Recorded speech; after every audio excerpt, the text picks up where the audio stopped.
عامر بن عثمان کا گھوڑا آہستہ آہستہ چل رہا تھا۔ عامر کا سر جھکا ہوا تھا۔ اس کی ناک میں انوشی کے بالوں کی خوشبو تر و تازہ تھی۔ وہ گالوں پر انوشی کے بالوں کے لمس کا گداز محسوس کر رہا تھا۔ وہ اس حسین جال سے نکلنے کی کوشش کر رہا تھا، اور وہ یہ بھی محسوس کر رہا تھا کہ اگر انوشی ایک بار پھر ایسی ہی تاریکی اور تنہائی میں اسے ملی تو اس کی قسمیں ٹوٹ جائیں گی، پھر وہ کہیں کا نہیں رہے گا۔ اس نے اپنے خیالوں کا رخ شمس النساء کی طرف پھیر دیا۔ تب اسے خیال آیا کہ شام خیمے نصب کرتے ہوئے وہ ذرا سی دیر شمس النساء کے پاس رکا تھا اور انہوں نے ملنے کا وقت اور جگہ طے کی تھی۔ اسے یاد آ گیا کہ وہ اسی جگہ کی طرف جا رہا تھا۔ راستے میں انوشی نے روک لیا۔ اس نے گھوم کر پیچھے دیکھا۔ اسے اندھیرے میں انوشی نظر نہ آئی۔ وہ ایک ٹیکری سے مڑ کر اس جگہ پہنچا جہاں شمس النساء کو آنا تھا۔ عامر نے جس طرح انوشی کا سایہ دیکھا تھا اسی طرح اسے شمس النساء کا سایہ نظر آیا جو گھوڑے کی طرف بڑھا۔ وہ گھوڑے سے اترا۔ کہاں رہے؟ شمس النساء نے اس سے پوچھا۔ بہت دیر سے انتظار کر رہی ہوں۔ میرے کام سے تم آگاہ ہو؟ عامر نے جھوٹ بولا۔ ادھر ہی آ رہا تھا کہ ایک جگہ کام سے رکنا پڑا اور اتنی دیر ہو گئی۔ اپنے آدمیوں کا بھی خیال رکھنا، شمس النساء نے کہا۔ وہ بہت ہوشیار ہیں، کسی کو ان پر شک نہیں ہوگا۔ شمس النساء ان اپنے آدمیوں کا ذکر کر رہی تھی جو حلب کے اندر سلطان ایوبی اور رضی خاتون کے لیے جاسوسی اور مخبری کرتے تھے۔ ان میں جو محل کے اندر ملازم تھے وہ اسی حیثیت سے ساتھ جا رہے تھے، اور جو شہر میں کوئی کام کاج کرتے تھے انہیں عارضی مزدوروں کے بحروب میں راستے میں خیمے لگانے اور اکھاڑنے اور دیگر کاموں کے لیے ساتھ لے لیا گیا تھا۔ ان کے متعلق یہ طے کیا گیا تھا کہ موصل شہر میں مختلف کاموں پر لگا دیا جائے گا۔ رضی خاتون کی خادمہ نے یہ تمام آدمی شمس النساء اور عامر بن عثمان کو دکھا دیے تھے۔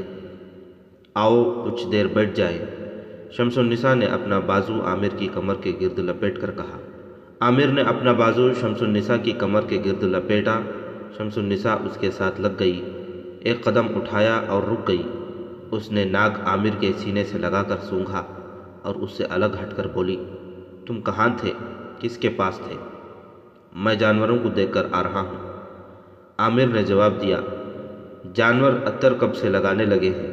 شمس النساء نے دبے دبے غصے سے کہا۔ تم نے کبھی عطر نہیں لگایا۔ عامر چپ رہا۔ شمس النساء نے کہا، تمہیں وہ خوبصورت ڈائن مل گئی ہوگی، تم اس کے جال میں آ گئے ہو۔ ابھی نہیں آیا شمسی، عامر نے کہا، وہ مجھے راستے میں مل گئی تھی، میں تمہیں بتانا نہیں چاہتا تھا۔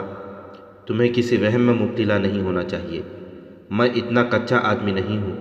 تم نے میرے سینے سے جو خوشبو سونگھی ہے وہ اسی کی ہے، لیکن تم میرے سینے کے اندر دیکھنے اور سونگھنے کی کوشش کرو۔ عامر کے لہجے میں گھبراہٹ کا ہلکا ہلکا لرزہ تھا۔ کہنے لگا، میں بہت پریشان ہوں شمسی، میں کوئی امیر یا حاکم یا سالار نہیں، ادنیٰ ملازم ہوں۔ انوشی مجھے آسانی سے انتقام کا نشانہ بنا سکتی ہے۔ معلوم ہوتا ہے آج اس نے تمہیں کچھ زیادہ ہی پریشان کیا ہے، شمس النساء نے کہا۔ بہت زیادہ، عامر بن عثمان نے جواب دیا۔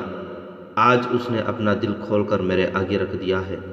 اس نے یہاں تک کہہ دیا ہے کہ وہ گنہگار اور بدکار ہے۔ اس نے مجھ پر واضح کر دیا ہے کہ وہ یہاں بدکاری پھیلانے اور بھائی کو بھائی سے لڑانے آئی ہے۔ اس نے مجھ سے پاک محبت کی التجا کی ہے اور کہا ہے کہ اس کے عوض جتنی دولت مانگو دوں گی۔ میں نے بڑی مشکل سے اس کے بازوؤں سے رہائی حاصل کی ہے۔ خدا کے لیے مجھے بتاؤ شمسی، میں کیا کروں؟ وہ دنیا کی ساری دولت میرے قدموں میں رکھ دے تو بھی میں تمہیں دھوکہ نہیں دے سکتا۔ پھر اسے دھوکہ دو، شمس النساء نے کہا۔ اسے وہی محبت دو جو وہ مانگتی ہے، اس کے عوض اس سے وہ راز لو جو ہم مانگتے ہیں۔ اس نے تمہیں بتا دیا ہے کہ اسے کس مقصد کے لیے یہاں بھیجا گیا ہے۔ تم تجربے کار اور دانش مند ہو، یہ تم خود سمجھ سکتے ہو کہ اسے صاف کہہ دو کہ تمہیں اندر کے رازوں کی ضرورت ہے، یا اسے بتائے بغیر اس سے راز اگلواتے رہو۔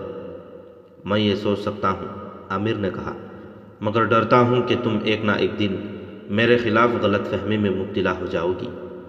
میں تمہیں اور اپنی محبت کو خدا کے سپرد کرتی ہوں، شمس النساء نے کہا۔ ماں ہر روز مجھے جو باتیں بتاتی ہیں وہ میری روح میں اتر گئی ہیں۔ میری محبت مر نہیں سکتی، میں اسے اس عظیم مقصد پر قربان کر سکتی ہوں جو مجھے ماں نے دیا ہے۔ اپنے اللہ اور اپنے حلف کو یاد رکھو گے تو کوئی غلط فہمی پیدا نہیں ہوگی۔ اس نے پوچھا، کیا اسے معلوم ہو گیا ہے کہ تم مجھے ملتے ہو؟ اس نے ذکر نہیں کیا۔ عامر نے جواب دیا، اسے یقیناً معلوم نہیں۔ کام کی ایک بات سن لو، شمس النساء نے کہا۔ حلب میں روانگی سے کچھ دیر پہلے قاہرہ سے ایک آدمی یہ معلوم کرنے آیا ہے کہ عز الدین کی نیت کیا ہے اور صلیبیوں کے منصوبے کیا ہیں۔ اسے کوئی ٹھوس جواب نہیں دیا جا سکا۔ سلطان صلاح الدین ایوبی بہت جلدی قاہرہ سے فوج کے ساتھ روانہ ہونے کو تیار بیٹھے ہیں۔ اس آدمی نے بتایا ہے کہ سلطان ایوبی اس وجہ سے جلدی کوچ کرنا چاہتے ہیں کہ صلیبی فوج نے موصل، حلب اور دمشق کے طرف پیش قدمی کر دی تو قاہرہ سے فوج کو بروقت یہاں پہنچنا ممکن نہیں ہوگا۔ خطرہ یہ ہے کہ سلطان اپنی فوج لے آئیں اور صلیبیوں کی چال کچھ اور ہو تو سلطان کی فوج نقصان اٹھا سکتی ہے۔ ہمیں بہت جلد اپنے مسلمان امراء اور صلیبیوں کے عزائم معلوم کرنے ہیں۔ میں نے سنا تھا کہ سلطان صلاح الدین ایوبی کے جاسوس آسمان سے تارے بھی توڑ لاتے ہیں۔ عامر بن عثمان نے کہا، کیا صلیبی علاقوں میں اس کا کوئی آدمی نہیں؟ ماں نے مجھے بتایا ہے کہ اسحاق ترک ایک بڑا ہی قابل اور ہوشیار آدمی ہے۔ شمس النساء نے جواب دیا، وہ بیروت گیا ہوا ہے، صحیح خبر تو وہی لائے گا، لیکن اس کی طرف سے کوئی اطلاع قاہرہ نہیں پہنچی۔ دیکھو عامر، فوجوں کی نقل و حرکت ہوتی ہے تو یہ راز بے نقاب ہو جاتے ہیں، مگر یہاں کوئی ایسی ہلچل نظر نہیں آتی۔ جو راز ہے وہ عز الدین اور عماد الدین کے سینے میں ہے، یہ اندرونی حلقوں سے مل سکتا ہے اور تمہیں یہ راز انوشی دے سکتی ہے، مگر وہ جو قیمت مانگتی ہے وہ میں نہیں دے سکوں گا۔ عامر نے کہا، تمہیں یہ قیمت دینی پڑے گی۔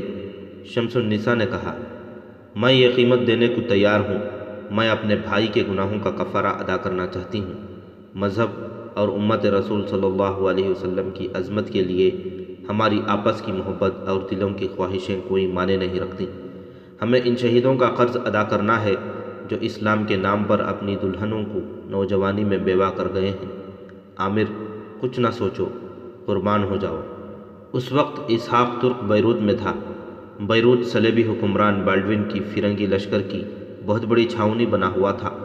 اس سلسلے کی پچھلی اقساط میں سنایا جا چکا ہے کہ بالڈوین کو ایک شکست سلطان ایوبی کے بھائی العادل نے دی تھی اور تھوڑے ہی عرصے بعد اس نے سلطان ایوبی کی فوج کو گھات میں لینے کی کوشش کی تو خود سلطان ایوبی کی گھات میں آ گیا تھا۔ وہ گرفتار ہوتے ہوئے بچا اور دونوں بار اس کی فوج تتر بتر ہو کر پسپا ہوئی۔ وہ تو جیسے راتوں کو سوتا بھی نہیں تھا، ان دونوں پسپائیوں کا انتقام لینے کے منصوبے بناتا رہتا تھا۔ اس نے الملک الصالح کو اپنا اتحادی بنا لیا تھا، مگر اس کا یہ اتحادی مر گیا۔ اب وہ عز الدین اور عماد الدین کو سلطان ایوبی کے خلاف اپنے محاذ میں شامل کر رہا تھا۔ اس نے قاہرہ میں جاسوس بھیج رکھے تھے جو سلطان ایوبی کے ارادوں کا پتہ چلا رہے تھے۔ اسحاق ترک بیروت پہنچ چکا تھا اور بالڈوین کے ہائی کمانڈ تک پہنچنے کی ترکیبیں سوچ رہا تھا۔ وہاں جس سے ملتا اپنے آپ کو کسی مسلمان علاقے سے بھاگا ہوا عیسائی بتاتا۔ اس طرح اس نے بہت سے لوگوں کی ہمدردیاں حاصل کر لیں۔ وہ چونکہ ترکی کا باشندہ تھا اس لیے سفید فام تھا، خوب رو اور تنومند بھی تھا۔ گھڑ سواری، نیزہ بازی، تیر اندازی اور تیغ زنی میں خصوصی مہارت رکھتا تھا۔ اس کے بازو لمبے اور ان میں طاقت تھی، دماغ بھی تیز اور باریک بین تھا۔ دوسروں کا دل موہ لینے کے لیے، بھڑکانے کے لیے اور ہر کسی کو اپنا گرویدہ بنانے کے لیے وہ مناسب ڈھونگ رچانے کے فن کا ماہر تھا۔ وہ اپنے ساتھیوں سے کہا کرتا تھا کہ میری اصل قوت میرا ایمان اور میرا کردار ہے۔ ان دنوں بیروت میں سلطان ایوبی کے خلاف جنگی تیاریاں ہو رہی تھیں۔ وہاں کے لوگوں کو فوج میں بھرتی کرنے کے لیے فوجی میلے ہو رہے تھے جن میں فوجی کرتب دکھاتے اور تیغ زنی وغیرہ کے مقابلے کرتے تھے۔ ایک روز اسحاق ترک ایسے ہی ایک مقابلے کا تماشا دیکھنے جا پہنچا۔ یہ صلیبیوں کا ایک پرانا کھیل تھا۔ دو گھوڑ سوار ہاتھوں میں لمبی برچھیاں تانے ایک دوسرے کی طرف گھوڑے سرپٹ دوڑاتے اور ایک دوسرے کو برچھی سے گھوڑے سے گرانے کی کوشش کرتے تھے۔ اگر کوئی پہلی بار نہ گرے تو ایک بار پھر ایک دوسرے کی طرف گھوڑے دوڑاتے اور ایک دوسرے کو برچھی سے گرانے کے لیے وار کرتے تھے۔ سوار زرہ بختر پہنے ہوتے تھے۔ یہ مقابلہ ہوتا رہا، سوار گرتے رہے، دوسروں کو مقابلے کے لیے للکارتے رہے۔ ایک سوار نے کئی سواروں کو گرایا، اس نے کسی اور کو للکارا تو کوئی بھی سامنے نہ آیا۔ اسحاق ترک صحرائی لباس میں تھا، وہ میدان میں آ گیا۔ مقابلہ کرنے والے سوار فوجی اور زرہ پوش۔ اسحاق کو عام لباس میں میدان میں اترتے دیکھ کر تماشائیوں نے قہقہا لگایا۔ وہاں صلیبی جنرل اور دیگر کمانڈر وغیرہ بھی تھے، وہ بھی خوب ہنسے۔ جس گھڑ سوار نے سب کو للکارا تھا وہ گھوڑے پر سوار میدان میں گھوڑے کو ادھر ادھر بھگا رہا تھا۔ وہ صلیبی فوج کے ایک دستے کا کمانڈر تھا۔ اس نے ازراہ مذاق گھوڑے کا رخ اسحاق کی طرف کیا اور قریب آ کر برچھی اسحاق کو ماری۔ اسحاق وار بچا گیا۔ تماشائیوں نے ایک اور قہقہا لگایا، پھر شور اٹھا، پاگل پاگل، یہ کوئی پاگل ہے، اسے جان سے مار ڈالو۔ گھڑ سوار کمانڈر نے گھوڑا پیچھے کو موڑا۔ اس کے ساتھی کمانڈروں میں سے کسی نے اس سے کہا، اب کہ اسے برچھی میں اڑس کر ساتھ لے جاؤ، زندہ نہ رہے۔ کسی اور نے چلا کر کہا، یہ تمہاری توہین ہے، ایک پاگل دیہاتی نے تمہیں للکارا ہے۔ گھڑ سوار نے ایڑ لگائی۔ اسحاق نہتھا تھا۔ گھوڑے کو اپنی طرف آتا دیکھ کر اس نے چغا اتار پھینکا اور برچھی کا وار بچانے کے لیے تیار ہو گیا۔ گھوڑ سوار ذرا سا جھکا، برچھی ہاتھ میں تولی۔ قریب آ کر اس نے اسحاق پر وار کیا۔ اسحاق کچھ دور گھوڑے کے ساتھ اس طرح دوڑتا رہا جیسے برچھی اس کے جسم میں اتر گئی ہو اور اس کے ساتھ گھسیٹتا جا رہا ہو۔ تماشائیوں نے داد تحسین کا شور بپا کر دیا، لیکن یہ دیکھ کر سب پر سناٹا طاری ہو گیا کہ اسحاق ترک دوڑتے دوڑتے سوار کے پیچھے گھوڑے پر سوار ہو گیا تھا۔ برچھی کو اس نے پکڑ رکھا تھا، سوار نے بھی برچھی کو پکڑ رکھا تھا۔ اس نے گھوڑے کو گھمایا، گھوڑا ایک چکر میں دوڑنے لگا۔ اسحاق اس سے برچھی چھیننے کی کوشش کر رہا تھا۔ اس نے برچھی چھین لی اور دوڑتے گھوڑے سے کود کر کھڑا ہو گیا۔ اس نے برچھی لہرا کر للکارا، مجھے ایک گھوڑا دے دو، کوئی بھی میرے مقابلے میں آ جائے، زرہ بختر کے بغیر مقابلہ کروں گا۔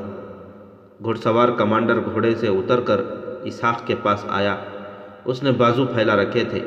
اسحاق نے برچھی زمین پر گاڑ دی۔ صلیبی سوار نے اسے گلے لگا لیا۔ اسحاق نے کہا کہ مقابلہ کروں گا، مجھے گھوڑا دے دو۔ اسے ایک گھوڑا اور ایک برچھی دے دی گئی۔ وہ اسی کمانڈر کے مقابلے میں آیا۔ تماشائی دم بخود تھے، انہیں یقین تھا کہ یہ بدقسمت دیہاتی زرہ بختر کے بغیر برچھی سے بہت بری موت مرے گا۔ دونوں گھوڑے دور آمنے سامنے کھڑے ہو گئے۔ اشارے پر گھوڑے دوڑے۔ کمانڈر نے برچھی اسحاق کے پیٹھ کے سیدھ میں رکھی ہوئی تھی۔ اسحاق نے اپنے جسم کو ذرا سا موڑ کر کمانڈر کا وار خطا کر دیا۔ اس کے ساتھ ہی برچھی کمانڈر کے پیٹ میں لگی۔ کمانڈر گھوڑے کی دوسری طرف گر پڑا۔ اس نے غلطی یہ کی کہ اس طرف والا پاؤں رکاب سے نکالنا بھول گیا۔ گھوڑا اسے گھسیٹنے لگا۔ اس مقابلے میں کسی تماشائی کو کسی سوار کی مدد کرنے کی اجازت نہیں تھی۔ سوار مر بھی جایا کرتے تھے۔ کمانڈر کو گھوڑا گھسیٹ رہا تھا۔ اسحاق نے گھوم کر دیکھا تو اس نے اپنے گھوڑے کو گھمایا، ایڑ لگائی اور کمانڈر کے گھوڑے کے پہلو میں آ کر اپنے گھوڑے سے کود کر اس کے گھوڑے کی پیٹھ پر جا بیٹھا، لگام کھینچی اور گھوڑے کو روک لیا۔ کمانڈر نے چونکہ زرہ بختر پہن رکھی تھی، اس لیے اس کا جسم زمین کی رگڑ سے محفوظ رہا، ورنہ اس کی کھال اتر جاتی۔ کمانڈر نے اسے اپنے بازوؤں کے گھیرے میں لے لیا اور اس سے پوچھا کہ وہ کون ہے۔ اسحاق ترک نے بتایا کہ وہ مسلمانوں کے علاقے سے بھاگا ہوا عیسائی ہے۔ وہ اپنے آپ کو عام قسم کا عیسائی تو کہہ نہیں سکتا۔ ایسی گھڑ سواری اور ایسی نیزہ بازی کا ماہر کوئی فوجی ہو سکتا تھا یا کوئی اونچے خاندان کا فرد۔ اس نے کمانڈر کو بتایا کہ مسلمان اسے زبردستی فوج میں بھرتی کرنا چاہتے تھے، اس لیے وہ وہاں سے بھاگ آیا۔ کمانڈر اسے اپنے ساتھ لے گیا۔ یہ کمانڈر بالڈوین کی فوج کا نائٹ تھا۔ نائٹ صلیبی فوج کا بہت بڑا اعزاز اور رتبہ ہوتا تھا۔ وہ اس کمانڈر کو دیا جاتا تھا جو ذاتی طور پر نڈر اور ماہر جنگجو ہو اور اجتماعی طور پر بہت بڑے دستے کو جنگی اہلیت سے لڑا سکے۔ اس اعزاز کے لیے جو اوصاف دیکھے جاتے تھے وہ کسی کسی میں پائے جاتے تھے۔ یہ اعزاز جسے ملتا اسے سر سے پاؤں تک زرہ بختر ملا کرتی تھی۔ صلیبیوں کے نائٹ جنگی قابلیت اور بے خوفی کی بدولت آج تک مشہور ہیں۔ ان کا اتنا رتبہ ہوتا تھا کہ ان کے مشوروں سے بادشاہ اپنے فیصلے بدل دیا کرتے تھے۔ اسحاق ترک نے زرہ بختر کے بغیر اس نائٹ کو پچھاڑ دیا اور اسے گھوڑے کے پاؤں تلے آنے سے بچا بھی لیا تو نائٹ اس کی قدر و قیمت سمجھ گیا۔ اسے اپنے گھر لے جا کر نائٹ نے اسے شراب پیش کی۔ مسلمان جاسوسوں کے لیے یہ ایک مشکل پیدا ہو جایا کرتی تھی کہ دشمن کے علاقے میں وہ عیسائیت کا بہروپ دھار لیتے اور اونچے حلقوں میں بھی پہنچ جایا کرتے تھے، مگر وہاں شراب پانی کی طرح پلائی جاتی تھی۔ مسلمان شراب پینے سے گریز کرتے تھے، بہانے تراشتے تھے۔ بعض جاسوس شراب کے سلسلے میں شک میں پکڑے بھی گئے تھے۔ علماء ایسا فتویٰ دینے سے ہچکچاتے تھے کہ ان حالات میں شراب جائز ہے۔ صلاح الدین ایوبی نے یہ ہدایت جاری کی تھی کہ شراب پینے کی اجازت نہیں دی جا سکتی، کیونکہ مذہب میں حرام ہونے کے علاوہ یہ خطرہ تھا کہ شراب نوشی عادت بن جاتی ہے۔ دوسرے یہ کہ جس نے شراب کبھی نہ پی ہو وہ ہوش کھو کر اپنی اصلیت بے نقاب کر سکتا ہے۔ البتہ سلطان ایوبی نے کہا تھا کہ دشمن کے ملک میں شراب سے گریز کی کوشش کرو۔ اگر فرض کا تقاضا یہی ہو کہ شراب پی لو تو اتنی پی جائے جو بدمست نہ کرے۔ یہی مشکل اسحاق ترک کے سامنے آ گئی۔ وہ ایمان کا پکا تھا۔ اس نے پینے سے انکار کر دیا اور کہا، میری قوت آپ نے دیکھ لی ہے۔ اس کا راز صرف یہ ہے کہ میں شراب نہیں پیتا۔ میرے استاد نے مجھے کہا تھا کہ تمہارے جسم میں شراب چلی گئی تو تمہارے نیچے جو گھوڑا ہوگا وہ محسوس کرے گا کہ اس کی پیٹھ پر ایک کمزور انسان بیٹھا ہے، پھر گھوڑا بھی حکم نہیں مانے گا۔ اسحاق نے گردن سے لٹکتے دھاگے کو کھینچا۔ اس کے کرتے کے اندر سے چھوٹی سی سلیب باہر آئی۔ اسحاق نے کہا، میں نے اپنی طاقت کو اس سلیب کے تحفظ کے لیے صرف کرنے کے لیے سلیب ہاتھ میں رکھ کر قسم کھائی تھی کہ شراب نہیں پیوں گا، بدکاری نہیں کروں گا، میری قسم نہ توڑیں۔ تم کہاں رہتے ہو؟ نائٹ نے پوچھا۔ گھر والے تمہارے ساتھ آئے ہیں؟ نہیں، اسحاق نے جواب دیا، میں گھر والوں سے یہ کہہ کر بھاگا تھا کہ اپنے کسی علاقے میں کوئی تسلی بخش ٹھکانہ بن گیا تو انہیں لے آؤں گا۔ تمہارا ٹھکانہ بن گیا ہے؟ نائٹ نے کہا، میں تمہیں اپنی باقاعدہ فوج میں نہیں لے رہا، تم میرے ذاتی محافظ ہوگے۔ ہر کمانڈر کے ساتھ 2-4 محافظ ہوتے ہیں، لیکن میں تم جیسے اوصاف کے آدمیوں کا قدردان ہوں۔ میری پسند کا صرف ایک محافظ میرے پاس ہے، تم دوسرے ہوگے۔ تمہاری رہائش کا انتظام کر دیا جائے گا۔ وہ زمانہ جنگجوؤں کا تھا۔ اسحاق جیسے طاقتور اور دلیر آدمیوں کی خوب قدر ہوتی تھی۔ نائٹ نے اس کی رہائش کا انتظام کر دیا، اس کے لیے عربی گھوڑے اور دیگر سامان کا بندوبست کیا اور اس کی تنخواہ مقرر کر دی۔ اسحاق ترک کو خدا نے دماغی صلاحیتیں بڑی فیاضی سے عطا کی تھیں۔ انہیں بروئے کار لاتے ہوئے وہ 2 دنوں میں اس صلیبی نائٹ کا معتمد بن گیا۔ میری صرف ایک خواہش ہے، اس نے نائٹ سے کہا، جس طرح مسلمانوں کا قبلہ اول ہمارے قبضے میں آ گیا ہے، ان کے خانہ کعبہ پر بھی ہمارا قبضہ ہو جائے۔ اسلام تھوڑے سے عرصے میں ہمیشہ کے لیے مر جائے گا، اگر ساری دنیا پر نہیں تو دنیا عرب پر صلیب کی مقدس حکمرانی ہو جانی چاہیے۔ تم خواب دیکھ رہے ہو میرے دوست، نائٹ نے کہا۔ مسلمانوں کو اتنی جلدی شکست دینا آسان نہیں۔ اگر ہم نے مسلمانوں کے کعبے کی طرف پیش قدمی کی تو ساری دنیا کے مسلمان اکٹھے ہو جائیں گے۔ انہیں چھوڑ دو، ہم ابھی تک اکیلے صلاح الدین ایوبی کو شکست نہیں دے سکے۔ آپ لوگ اپنے ہی پیدا کیے ہوئے وہموں کا شکار ہو گئے ہیں، اسحاق ترک نے کہا۔ مسلمانوں میں اتحاد نہیں رہا۔ صلاح الدین ایوبی اپنے مسلمان دشمنوں میں اکیلا رہ گیا ہے۔ کیا حلب اور موصل کے نئے حکمران عز الدین اور عماد الدین آپ کے حمایتی نہیں؟ وہ آپ کی مدد کے محتاج اور منتظر ہیں۔ آپ کے جاسوسوں نے مسلمانوں کو کھوکھلا کر دیا ہے۔ میں آپ کو وہاں کی صحیح تصویر بتاتا ہوں۔ اس نے الفاظ میں ایسی تصویر پیش کی جس سے نائٹ کی باچھیں کھل گئیں۔ اسحاق نے ایسے مشورے دیے جو کوئی جرنیل ہی دے سکتا تھا۔ نائٹ کی آنکھیں کھل گئیں۔ تم مجھے حیران کر دینے کی حد تک ذہین ہو، نائٹ نے کہا۔ ہم کچھ ایسے ہی منصوبے بنا رہے ہیں جو تمہاری خواہشوں اور عزائم کے مطابق ہیں۔ میرے اس مشورے کو ذرا اہمیت دیں کہ صلاح الدین ایوبی کی طرح چھاپہ مار جیش تیار کریں۔ اسحاق نے کہا، ایک جیش میرے حوالے کر دیں۔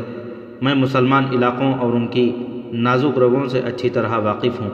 مجھے دور اندر تک وہ جگہیں معلوم ہیں جہاں وہ رسد وغیرہ کے ذخیرے رکھتے ہیں۔ ادھر جنگ ہوئی تو ادھر ان کا کوئی ذخیرہ رہنے نہیں دوں گا۔ ایسا ہی ہوگا، نائٹ نے کہا، ہم تمہیں موقع دیں گے۔ میں نے تمہیں شمس النساء کے ساتھ باتیں کرتے دیکھا تھا، انوشی عامر بن عثمان سے کہہ رہی تھی۔ وہ موصل میں تھے عامر نے اسے محبت کا جھانسا دے دیا تھا۔ انوشی آدھی رات کے بعد اس کے کمرے میں آ گئی تھی۔ کہنے لگی، شمس النساء مجھ سے زیادہ خوبصورت تو نہیں، اس کا نام نہ لو۔ عامر نے اکتاہٹ سے کہا، وہ شہزادی ہے، مجھے اپنا نوکر سمجھتی ہے اور حکم چلاتی ہے۔ میں کبھی اس کے پاس کھڑا ہوتا بھی ہوں تو یہ حکم کی تکمیل ہوتی ہے۔ تم سے بھی میں اسی لیے ڈرتا رہتا تھا، تمہیں بھی شہزادی سمجھتا رہا، لیکن تم نے میرا ڈر دور کر دیا ہے۔ پھر بھی کبھی کبھی ڈر آ ہی جاتا ہے کہ تم مجھے کسی دھوکے میں مبتلا کر رہی ہو۔ یہ نہ بھی ہوا تو اپنا یہ انجام مجھے صاف نظر آ رہا ہے کہ بڑوں نے مجھے تمہارے ساتھ دیکھ لیا تو مجھے تہخانے میں بند کر دیں گے۔ اگر تمہیں کسی نے تہخانے میں بند کیا تو میرے اشارے پر موصل کی اینٹ سے اینٹ بچ جائے گی۔ انوشی نے کہا اور اسے اپنے ساتھ لگا لیا۔ پیار سے بولی، تمہارا یہ ڈر بجا ہے، میں تمہیں کوئی دھوکہ دے رہی ہوں۔ میرا وجود ایک دلکش دھوکہ ہے، لیکن تم مجھے انسان کے روپ میں دیکھو، مجھے اپنی عبادت کرنے دو۔ انوشی پر بے خودی سی طاری ہو گئی۔ عامر بن عثمان کی انگلیاں اس کے بالوں میں رینگ رہی تھیں۔ رات گزرتی جا رہی تھی۔ انوشی کے لہجے اور انداز میں خمار سا آ گیا تھا۔ عامر بن عثمان کے لیے یہ بڑا ہی سخت امتحان تھا۔ وہ جوان تھا، تن و من تھا، اور وہ غیر شادی شدہ تھا۔ کئی بار اس کے جذبات اپنے قابو سے نکل چلے تھے۔ اس نے دل ہی دل میں دھیان خدا کی طرف کر دیا اور خدا سے التجائیں کرنے لگا کہ اس کی ذات باری اسے جبر اور ہمت و استقلال عطا فرمائے۔ رات تھوڑی سی رہ گئی تھی جب انوشی اس کے کمرے سے نکلی۔ پھر ایسی 3-4 راتیں آئیں۔ انوشی اس کے وجود میں جذب ہو چکی تھی۔ اس نے دیکھ لیا تھا کہ عامر حیوان نہیں، انسان ہے، مگر عامر کی ذات میں جو زلزلے بپا ہو گئے ہیں ان سے انوشی واقف نہیں تھی۔ مجھے ان مسلمان حکمرانوں سے نفرت ہو گئی ہے۔ ایک رات عامر نے انوشی سے کہا، میں نے صلیبی حکمران نہیں دیکھے، ہمارے حکمرانوں سے تو اچھے ہی ہوں گے۔ اس نے رازداری سے پوچھا، کیا یہ ممکن نہیں ہے کہ صلیبی آ کر ان علاقوں پر قبضہ کر لیں؟ انوشی بہت ہی چالاک لڑکی تھی، بچپن سے استادوں کے ہاتھوں میں کھیلی تھی۔ اس کا حسن قلعوں کی دیواریں توڑ دیتا تھا۔ جابر حکمرانوں کو وہ اپنا غلام بنا لیا کرتی تھی، مگر وہ انسانی فطرت کی کمزوریوں اور فطری تقاضوں اور مطالبوں سے آزاد نہیں تھی۔ کوئی بھی انسان، خواہ وہ اوصاف اور عادات کے لحاظ سے درندہ ہی کیوں نہ بن جائے، اس کی فطرت کی زنجیروں سے آزاد نہیں ہو سکتا جو خدا نے بنائی ہے۔ یہ اس کی دکھتی رگ تھی جو اس نے عامر کے ہاتھ میں دے دی تھی۔ سچے پیار کی تشنگی اور عامر کے وجود نے اس کا ڈنک مار دیا تھا۔ وہ شراب کے نشے کو جانتی تھی، محبت کے خمار سے واقف نہیں تھی۔ یہ خمار جب طاری ہوا اور عامر نے صلیبی حکمرانوں کے حق میں بات کر دی تو انوشی کی تمام تر تربیت بیکار ہو گئی۔ اس نے عامر کے ساتھ ایسی باتیں شروع کر دیں جو جاسوس اور تخریب کار نہیں کیا کرتے۔ عامر کا مقصد پورا ہو گیا۔ اس نے بچ بچ کر سوال پوچھنے شروع کر دیے۔ اگر اس وقت انوشی کو اس کے صلیبی استاد یا عز الدین اور اس کے وہ 2 اعلیٰ حاکم دیکھتے جو اسے گوہر نایاب سمجھتے تھے تو یقین نہ کرتے کہ یہ وہ لڑکی ہے جسے وہ سوڈانی پری کہا کرتے ہیں۔ وہ معصوم سی بچی بنی ہوئی تھی اور اسے ذرہ بھر احساس نہیں تھا کہ وہ سلطنت اسلامیہ کی جڑیں کھوکھلی کرنے کے بجائے صلیب کو دمک کی طرح کھا رہی ہے۔ عامر بن عثمان اس کی فطرت کے تقاضے پورے کر رہا تھا۔ انوشی جب اس رات عامر کے کمرے سے نکلی تو رات کا آخری پہر تھا۔ وہ بڑے اہم راز عامر کے سینے میں ڈال گئی تھی۔ بہت دن گزر گئے تھے۔ بیروت میں اسحاق ترک اپنے صلیبی نائٹ کا ذاتی محافظ ہی نہیں، اس کا ہمراز، دوست اور قابل اعتماد ساتھی بن چکا تھا۔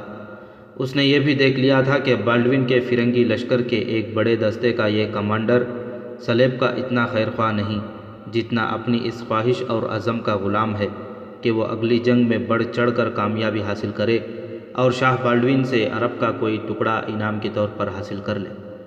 اس کے دماغ پر خود مختار حکمرانی سوار تھی اور اس کی سوچیں اسی خواہش کے تابع تھیں۔ اسحاق ترک اپنے استاد علی بن سفیان کی تربیت کے مطابق اس کی نفسیات سے کھیلنے لگا۔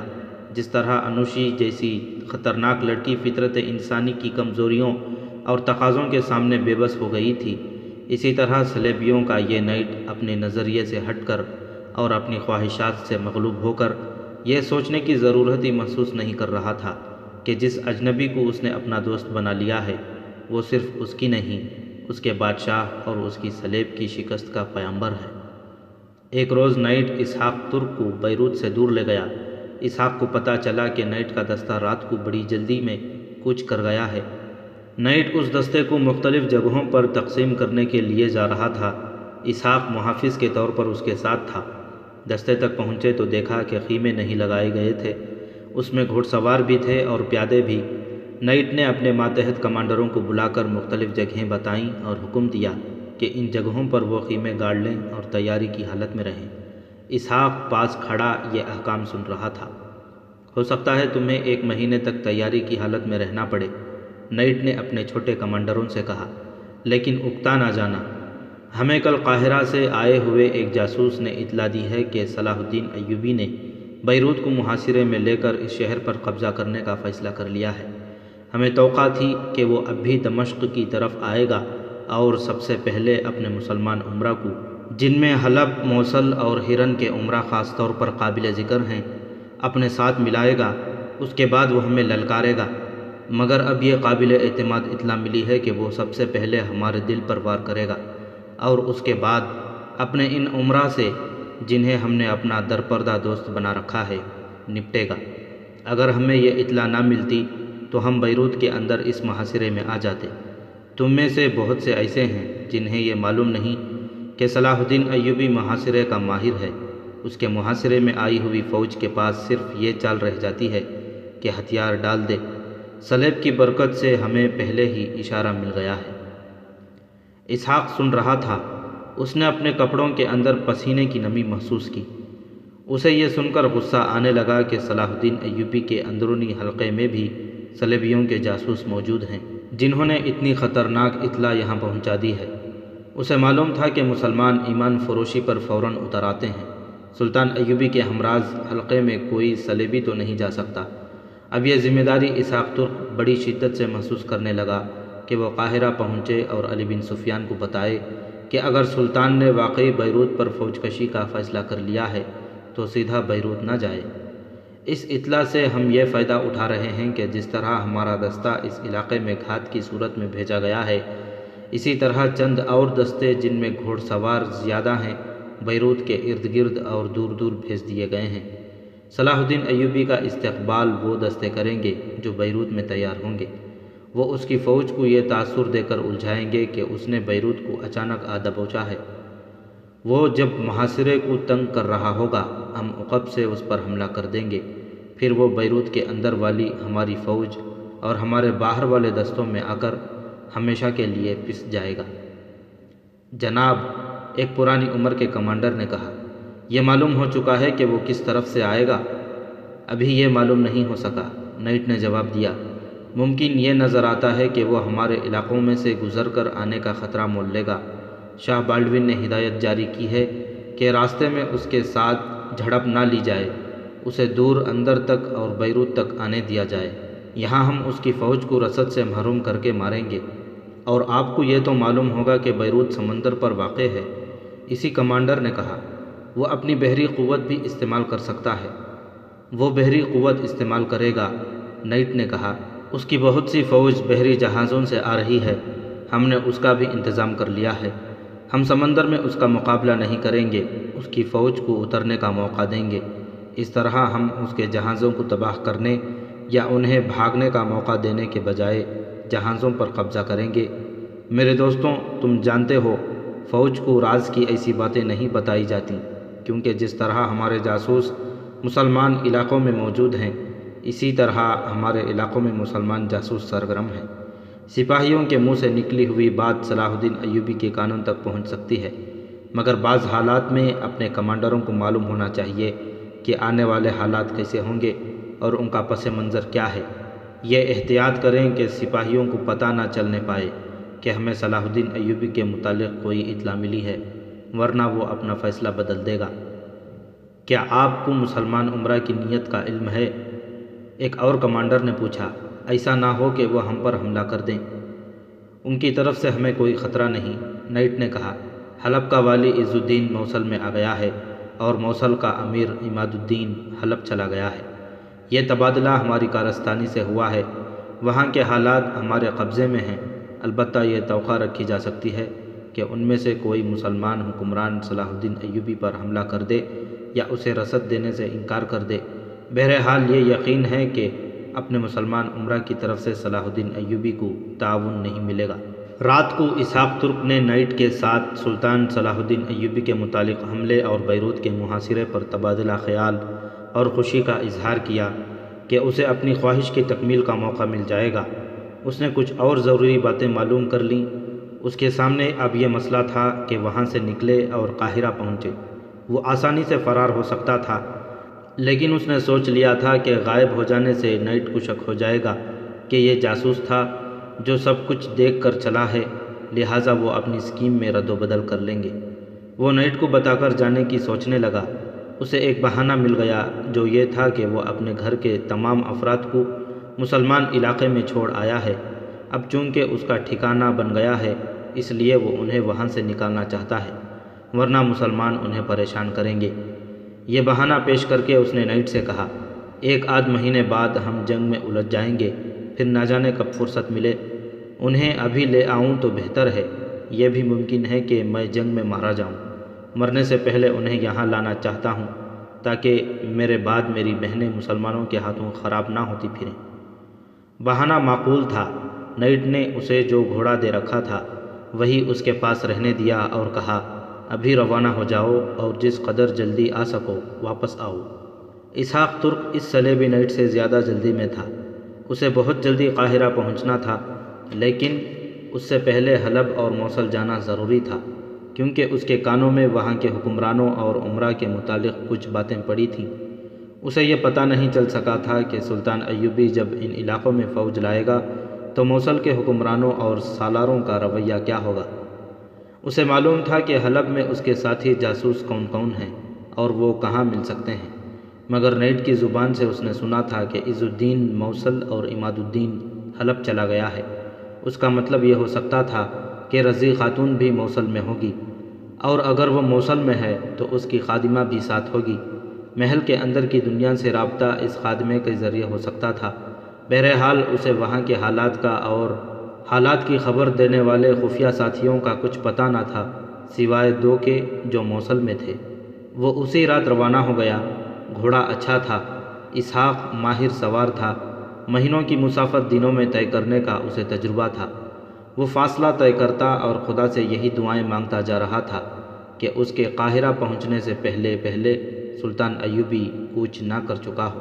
گھوڑا دوڑ سے تھک گیا تو اسحاق نے اسے روکا نہیں۔ گھوڑا اپنی سہولت کی چال آہستہ آہستہ چلتا گیا۔ اسحاق نے آگے جھک کر پیٹھ زین کے ساتھ لگا لیا اور چلتے گھوڑے پر سو گیا۔ شہر کی تاریکی میں اس کی آنکھ کھلی۔ اس نے گھبرا کر آسمان کی طرف دیکھا۔ اس کی رہنمائی کرنے والا ستارہ چمک رہا تھا۔ گھوڑا صحیح سمت جا رہا تھا۔ صبح کی روشنی میں ایک جگہ گھوڑے کو پانی پلایا اور کچھ کھلا کر اس نے خود بھی ذرا آرام کیا، گھوڑے کو بھی آرام دیا اور چل پڑا۔ وہ دن بھی گزر گیا، رات آئی اور گزر گئی۔ صلیبی نائٹ کے دیے ہوئے عربی گھوڑے نے اسحاق کا خوب ساتھ دیا۔ سورج غروب ہونے میں ابھی بہت دیر تھی جب اسے موصل کے میناروں کے کلس نظر آنے لگے۔ اسحاق ترک اس شہر سے اچھی طرح واقف تھا اور اسے اپنے دو ساتھی جاسوسوں کے ٹھکانے کا بھی علم تھا۔ اسے معلوم نہیں تھا کہ وہ اسے کچھ بتا سکیں گے یا حلب کا راستہ دکھا دیں گے۔ عز الدین کو اطمینان ہو گیا کہ رضی خاتون اس کی زوجیت میں خوش ہے اور اب وہ اس کے کاموں کے متعلق کوئی بات نہیں کرتی، نہ کچھ پوچھتی ہے۔ رضی خاتون نے اس سے یہ بھی نہیں پوچھا تھا کہ اس نے عماد الدین کے ساتھ امارتوں کا تبادلہ کیوں کر لیا ہے۔ رضی خاتون نے جس مقصد کے لیے عز الدین کے ساتھ شادی کی تھی وہ تو پورا نہ ہو سکا، تاہم وہ اس پہلو کو دیکھ کر مطمئن ہو گئی کہ وہ پر اسرار دنیا کے اندر آ گئی ہے اور سلطان ایوبی نے یہاں جاسوسی کا جو جال بچھا رکھا ہے اسے وہ مزید مضبوط اور کارآمد بنا رہی ہے۔ شمس النساء کو اس نے تربیت دے لی تھی اور اس کی یہ بیٹی لڑکپن کے کھلنڈرے جذبات سے نکل کر مجاہدہ بن گئی تھی۔ اس لڑکی نے عز الدین کے ذاتی محافظ عامر بن عثمان کو مخبر اور جاسوس بنا دیا تھا۔ اس کے لیے اس نے یہ قربانی دی تھی کہ اسے ایسی چالاک لڑکی کے حوالے کر دیا تھا جو عامر کو اس سے ہمیشہ کے لیے چھین سکتی تھی۔ عامر بن عثمان نے انوشی کے سینے سے جتنے راز نکالے تھے وہ شمس النساء کے ذریعے رضی خاتون تک پہنچا دیے تھے۔ یہ نہایت اہم راز تھے جو قاہرہ تک پہنچانے تھے۔ حلب سے سلطان ایوبی کے جو جاسوس آئے تھے ان کے کمانڈر سے پوچھا گیا تھا کہ قاہرہ جانے والا کوئی آدمی تیار کرو۔ اس نے کہا تھا کہ اسحاق ترک بیروت سے آ جائے گا، وہاں کی جب تک خبر نہیں ملے گی قاہرہ کے لیے اطلاع نامکمل رہے گی۔ علی بن سفیان سے سلطان ایوبی بار بار کہہ رہا تھا کہ صلیبیوں کے آئندہ اقدام کے متعلق معلومات حاصل کرو۔ انوشی نے عامر بن عثمان کو جو باتیں بتائی تھیں وہ غلط نہیں ہو سکتی تھیں۔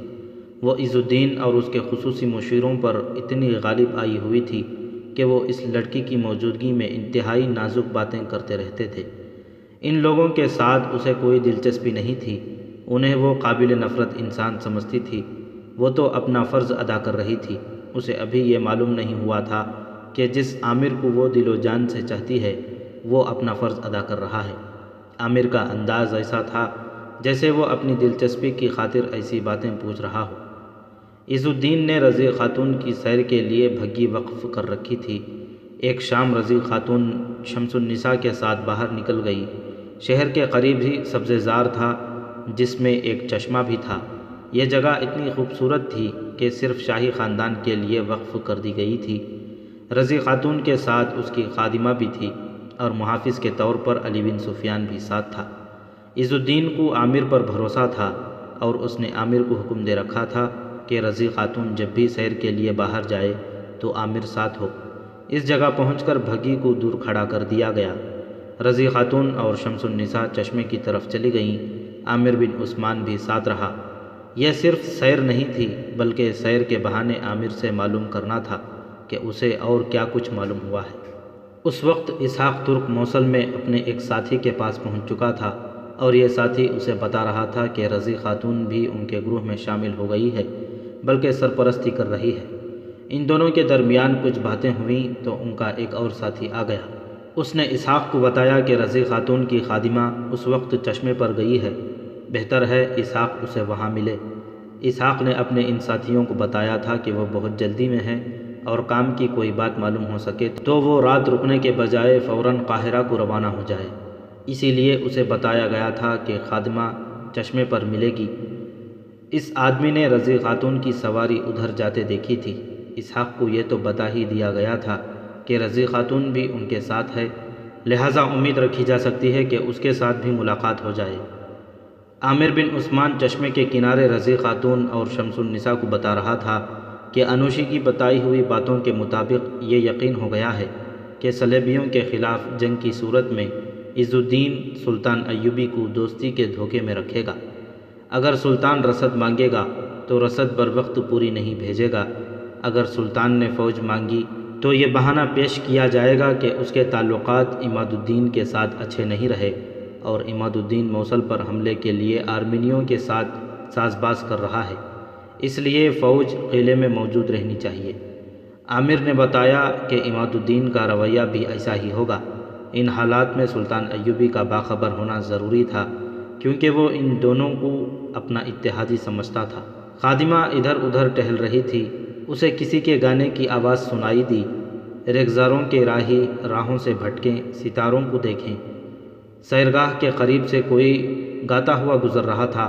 خادمہ کے کان کھڑے ہو گئے۔ یہ جاسوسوں کے اس گروہ کے خفیہ الفاظ تھے جو وہ ایک دوسرے سے ملاقات کے لیے ترنم میں اس طرح استعمال کیا کرتے تھے جیسے کوئی مسافر اپنا دل بہلانے کے لیے گنگناتا جا رہا ہو۔ خادمہ پودوں کی اوٹ میں آگے چلی گئی۔ اس نے اسحاق ترک کو پہچان لیا، اسے روکا۔ اسحاق نے اسے کہا کہ وقت نہیں ہے۔ خادمہ نے کہا اسی طرح ٹہلتے رہو، اور وہ رضی خاتون کے پاس گئی۔ سورج غروب ہو چکا تھا، سیرگاہ پر تاریکی چھا رہی تھی۔ اسحاق ترک ایک ایسی جگہ رضی خاتون، شمس النساء اور عامر بن عثمان کے پاس بیٹھا تھا جہاں انہیں کوئی نہیں دیکھ سکتا تھا۔ رضی خاتون اسے حلب اور موصل کے تمام اسرار اور دھوکے بتا چکی تھی۔ اس نے اسحاق سے کہا صلاح الدین ایوبی سے کہنا میں نے نور الدین زنگی کا مقام عز الدین کو دیا تھا۔ میں نے اس امید پر اپنے دل پر پتھر رکھ کر یہ فیصلہ کیا تھا کہ عز الدین کو زنگی مرحوم کا صحیح جانشین بنا دوں گی اور یہ زنگی کی طرح تمہارا دایاں بازو بنے گا۔ مگر شادی کے بعد راز کھلا کہ میں نے عمر بھر کی ایک بھیانک غلطی کی ہے۔ مجھے قید کر لیا گیا ہے۔ اب دمشق کی لاج تمہارے ہاتھ ہے۔ بیروت کے علاقے میں تمہارا جس طرح استقبال ہوگا وہ تم اسحاق سے سن لوگے۔ تم ہی فیصلہ کر سکتے ہو کہ ان حالات میں، جب کہ بیروت کو محاصرے میں لینے کا تمہارا منصوبہ پہلے ہی بیروت پہنچ گیا ہے، تم بیروت ہی جاؤ گے یا اپنا منصوبہ بدل دو گے؟ اس سوال کا جواب علی بن سفیان دے سکتا ہے کہ یہ راز بیروت کس نے پہنچایا۔ ہماری قوم میں ایمان کا نیلام عام ہو گیا ہے۔ عرب کے عمرا کی عیاشیوں کا یہی عالم رہا تو وہ قبلہ اول کی طرح خانہ کعبہ کو بھی بیچ کھائیں گے۔ عیاشی اور حکمرانی مل کر ملکوں کو ٹکڑوں میں کاٹتی اور قوموں کا نام و نشان مٹا دیتی ہے۔ عز الدین اور احمد الدین پر بھی بھروسہ نہ کرنا، یہ تمہیں مدد نہیں، مدد کا دھوکہ دیں گے۔ بیروت کے بجائے حلب اور موصل کو محاصرے میں لے کر ان ایمان فروش حکمرانوں سے ہتھیار ڈلوا لو اور یہ اہم علاقے اپنے علم برداری میں لے لو تو یہ اسلام کی بہت بڑی خدمت ہوگی۔ اپنے آباء و اجداد کی تاریخ پر ایک نظر ڈالو۔ ہمارے بادشاہوں نے ہمیشہ ملکوں کے سودے کیے ہیں اور ان سودوں پر اسلام کے سپاہی نے لکیر پھیر دی اور قوم کی لاج رکھی ہے۔ دشمن کو صرف سپاہی دیکھتا ہے اور دشمن کے ہاتھوں صرف سپاہی کٹتا اور مرتا ہے۔ اس لیے وطن اور قوم کی قدر و قیمت صرف سپاہی جانتا ہے۔ جب یہ عیاش حکمران دشمن کی بھیجی ہوئی شراب، حسین لڑکیوں اور دشمن کے نشے میں بدمست پڑے ہوتے ہیں، اس وقت اللہ کے سپاہی ریگزاروں، کوہستانوں اور سمندروں میں کٹ رہے ہوتے ہیں۔ صلاح الدین بھائی، تمہاری عمر بھی صحراؤں میں لڑتے گزر رہی ہے۔ میرا پہلا خاوند بھی ساری عمر دین کے دشمنوں سے لڑتا رہا۔ جب تم ایمان فروش حکمرانوں کے خلاف اٹھتے ہو تو وہ تمہیں اپنی قوم کا قاتل اور غدار کہتے ہیں۔ ان فتووں کی پرواہ نہ کرو، یہ سب صلیبیوں اور یہودیوں کے فتوے ہیں جو ہمارے اپنے بھائی تمہارے خلاف داغ رہے ہیں۔ آؤ، طوفان کی طرح آؤ، خدا تمہارے ساتھ ہے، میں تمہارے لیے زمین ہموار کر رہی ہوں۔ یہاں کا بچہ بچہ تمہارے ساتھ ہوگا، باقی خبریں اسحاق سے سن لینا۔